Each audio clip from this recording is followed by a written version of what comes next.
Eu sou Mário Persona e essas são as respostas que eu dei aos que me perguntaram sobre a Bíblia. Você escreveu dizendo que é espírita e por isso você só aceita o que está nos evangelhos.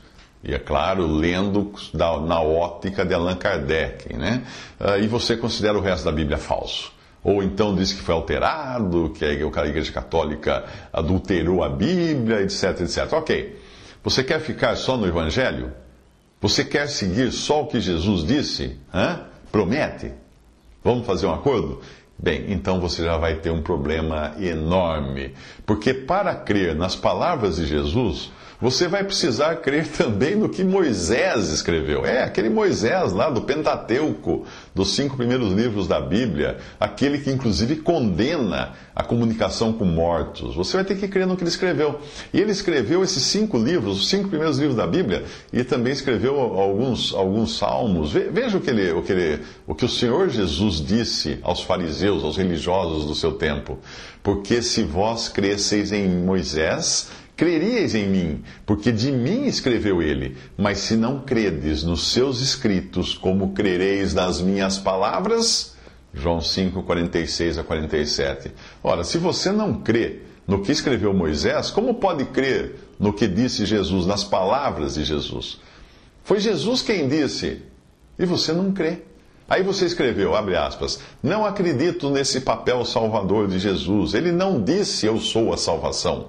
Nós, espíritas, não acreditamos que Jesus seja um bode expiatório. Ele não disse, siga-me na boa, que o sacrifício deixa que eu faço. Fecha aspas. Isso você escreveu. Bom, então vamos conferir o que ele disse exatamente nos evangelhos. Vamos ver o que Jesus disse. Aqui vai um versículo. E como Moisés levantou a serpente no deserto, assim importa que o Filho do Homem seja levantado, para que todo aquele que nele crê não pereça, mas tenha a vida eterna. E ele falou isso referindo-se ao tipo de morte que ele ia sofrer. Leia isso no capítulo 3 do Evangelho de João. Mas eu acho que é bom a gente recorrer ao Antigo Testamento para entender as palavras de Jesus que ele estava dizendo a um homem que era um príncipe dos judeus, que era da seita dos fariseus, que conhecia muito bem o Antigo Testamento. Se você for no Antigo Testamento, você vai descobrir que quando as serpentes atacaram os israelitas no deserto, Deus mandou que Moisés fizesse uma serpente de bronze que fosse erguida na ponta de uma haste, e quem olhasse para a serpente de bronze no alto da haste seria curado. Será que lembra algo? Alguém ser levantado na ponta de uma haste ou de um mastro e as pessoas olharem para ele ou crerem nele para serem curados dos seus pecados? Em João 10, 11, o Senhor Jesus falou o seguinte: eu sou o bom pastor dá a sua vida pelas ovelhas. Olha aí, ele prometendo morrer no lugar das suas ovelhas. O que é um bom pastor? É um que vê o lobo e ele não hesita em morrer nas garras e nas presas do lobo para salvar suas ovelhas. Veja outra passagem em João 12, 24. Na verdade vos digo, Jesus falando, se o grão de trigo caindo na terra não morrer, fica ele só. Mas se morrer, dá muito fruto. João 12, 24. Como que você diz que Jesus não prometeu morrer por nós? Ou não disse que iria morrer por nós? Assim como em Tipo, aqueles que olhavam para a serpente de bronze na ponta da haste eram curados, o próprio Senhor Jesus afirmou que bastaria crer nele para ficar livre do julgamento e ter a vida eterna. Veja o que ele disse: na verdade vos digo que quem ouve a minha palavra e crê naquele que me enviou, tem a vida eterna. Não entrará em condenação ou juízo, mas passou da morte para a vida. João, capítulo 5, versículo 24. É claro que você pode deliberadamente arrancar os evangelhos de todo o contexto da Bíblia, como Allan Kardec faz isso, para os incautos, mas aí você não vai entender mais nada, porque só em Mateus, só no Evangelho de Mateus, você tem mais de uma dúzia de profecias do Antigo Testamento que foram cumpridas literalmente em Jesus. Por exemplo, Ele seria traído por um amigo, diz no Salmo 41:9, Mateus 10:4, nos fala desse amigo Judas. Ele seria vendido por 30 moedas de prata, nos diz o profeta Zacarias, no capítulo 11, versículo 12. Em Mateus 26:15, ele foi vendido por 30 moedas de prata. Também o próprio profeta Zacarias, no capítulo 11:13, disse que essas moedas seriam lançadas na casa de Deus e usadas para comprar o campo do oleiro. E isso foi cumprido em Mateus 27:5. O profeta Zacarias também, no capítulo 13, versículo 7, disse que ele seria abandonado por seus discípulos. Ele seria acusado por falsas testemunhas, diz o Salmo 35:11, e você não precisa sair de Mateus 26, do 59 ao 60, para ver isso.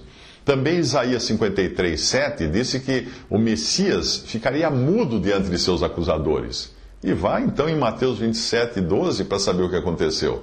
Também diz Isaías 53:5 que ele seria ferido.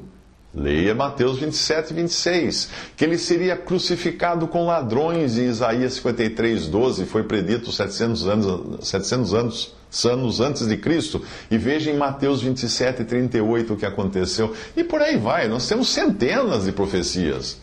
Você escreveu, abre aspas, nós espíritas seguimos o caminho de Jesus e temos certeza que chegaremos lá como ele chegou. Fecha aspas. Ora, você realmente não conhece Jesus, não é? Como poderia Deus chegar no lugar que ele chegou? Você está falando isso de Deus. Para ser como ele, você precisaria ser Deus, ser eterno, nunca ter sido criado, ter nascido neste mundo de uma virgem, mas tendo existência anterior.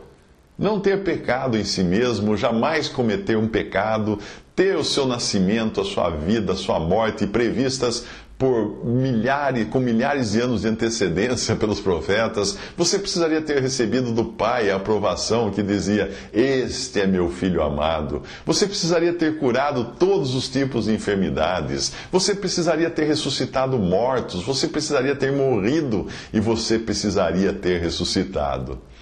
Você não acha a tarefa um pouco grande demais para você?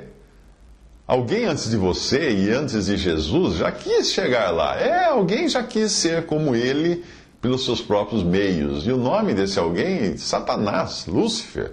Foi essa a sua condenação. Querer ser igual a Deus. Aliás, depois disso, ele não parou de dizer às pessoas que elas seriam capazes de conseguir. Ele está dizendo para você, soprando no seu ouvido.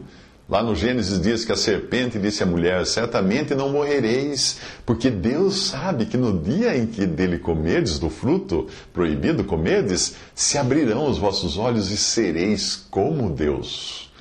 Gênesis 3, de 4 a 5. Então já teve alguém que pregou esse evangelho que você tem dado ouvidos aí, de querer ser como Deus, pelos seus próprios meios, passando ao largo de Deus, procurando uma variante. Você pode até dizer que é espírita e não abre, mas você não pode querer basear um átomo sequer da sua crença na Bíblia ou nos evangelhos. Quem quer que tenha ensinado você que os evangelhos dão qualquer ideia de espiritismo, não conhece os evangelhos ou deliberadamente está a fim de enganar seus seguidores. Uma das provas claras nos evangelhos da falta de fundamento da reencarnação e da divindade de Jesus está no trecho da cura do cego de nascença, que nós encontramos em João 9. Passando Jesus viu um homem cego de nascença. Os seus discípulos lhe perguntaram, dizendo, Rabi, quem pecou? Este, supostamente em outra vida, né? Ou seus pais, para que nascesse cego? Jesus respondeu, nem ele pecou, supostamente em outra vida, nem seus pais, mas foi assim para que se manifestem nele as obras de Deus. João 9, de 1 a 3. E finalmente, uma outra passagem também da palavra de Deus, do Evangelho de João, Jesus ouviu que o tinham expulsado e encontrando-o, disse-lhe, expulsar o cego, né, da sinagoga. Os fariseus tinham expulsado o cego da sinagoga. Depois de curado, eles não entendiam como é que o cego tinha sido curado. E aí o Senhor Jesus encontra o cego novamente. E ele diz para o cego, crês tu no Filho de Deus?